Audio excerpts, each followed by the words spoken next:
What's up, y'all? And of course, welcome back to another alternative factuals video. So what's really dope is I want to talk about Blade and but not him directly, I guess, but more or less just the origin of vampires in the MCU. But before I do anything, be sure to like, share, and of course subscribe, leave your comments. Let me know if you enjoy videos like this and discussions like this. And without further ado possible do, let's kind of just continue with the conversation. So I'll try and keep it short. Now, we already know that the MCU, even though it is severely based on the, well, I would say severely, but heavily based on the Ultimate Universe that existed in Marvel or still exists in Marvel, they did make a lot of changes to characters, much like the changes they made to Miss Marvel, for example, where her powers are no longer based on the fact that she's inhuman, but it seems like there's a possibility she could be, you know, in possession of maybe the quantum bands or something very similar to it. We still don't know the details about that yet because obviously the movie has not come out, but a lot of power origins have changed, much like Monica Rambeau. And even though Wanda's powers are, I guess, you know, they're kind of like how she, no, not really, but you get the point. Essentially, a lot of changes have been made when it came to the origins of powers and even the origin of certain creatures, much like Ultron, for example, who was initially created by basically Hank Pym. And obviously in the MCU, we know that it was created by Bruce Banner and Tony Stark. So those are some drastic changes. Now, so what does this mean for vampires?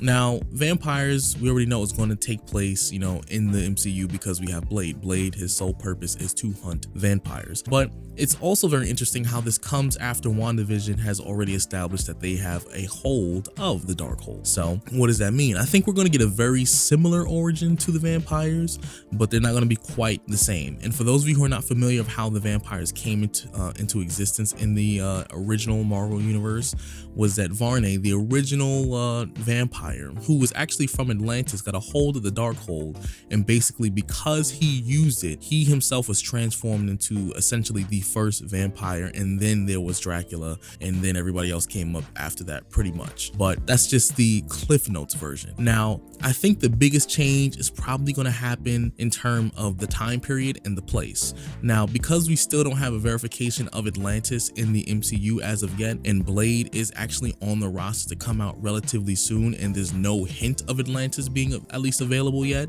then I'm pretty sure that origin is going to go straight out the window. Blade or any other vampire, their origin is not going to come from Varney, but I'm pretty sure they still are going to come from the Darkhold. Now, the Darkhold probably is going to, I don't know, maybe come into existence or kind of create vampires, let's say, or basically resurface. That's a better term. I think the Darkhold's going to resurface sometime around when, let's say, I don't know, Agatha was around, but give or take a couple hundred years. So we're still going to be within, you know, relatively modern history, but I can be absolutely wrong about that. But the reason I say that is because the only people who in the MCU as of right now know about the Darkhold that we're pretty much confirmed about would be Agatha Harkness. We have definitely Doctor Strange for sure, and then on top of that we now have Wanda, who at the end of WandaVision was reading the Darkhold, trying to figure out spells and ways to bring back people she loves, which include Vision and also the children that she made in this false world. So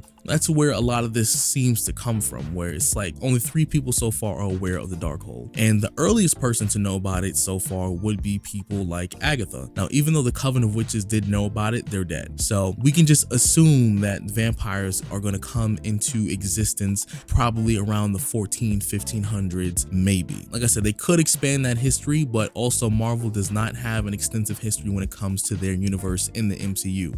The oldest person or the oldest group of people I think we have in the universe right now, or in the MCU specifically, would be the Eternals. They were there pretty much from the beginning. Thanos, as old as he is and as old as he can live, he was not there from the beginning. They are the oldest, and unless they reference something of the Darkhold or interdimensional creatures or interdimensional artifacts that have great power, we can just assume naturally, because Agatha knew about the Darkhold, that it has to be a book that resurfaced officially sometime around like the 1500s. Like I said, give or take maybe a couple hundred years, maybe. So that's kind of my take on the whole experience of the Darkhold and the origin of vampires and how it's going to change in the MCU, especially because there are a lot of things that don't exist in the MCU that existed in the comics that gave us the origin of these characters. But y'all let me know how y'all feel about it, and give me your predictions, your theories on where the vampires are going to come from, maybe the time period or maybe the location, and when do you expect Dracula to pop up. Maybe that Dracula will be the one to kind of create the vampires first, where he's gonna start off in Transylvania and then he's gonna be the one who got a hold of the Darkhold. Maybe it'd be similar to how that movie, was it Dracula Untold, where even though Dracula himself was not the original vampire in that movie, there was like the original person who got or turned into a vampire from the demon he summoned and then turned him, and then he was the absolute original who he himself did not get bitten by somebody else. And then Dracula was the first bitten vampire, which is why he was so powerful and which is why he is very hard to kill. Even after being exposed to the sunlight, he can pretty much recover. But maybe they'll take a similar route to that in the, MCU. Let's see what route they decide to take when it comes to this whole Dracula and vampire thing. I don't expect Dracula to be super duper old, but I don't know. What are your theories? Let me know in the comments, and I hope to see y'all later on. Peace out.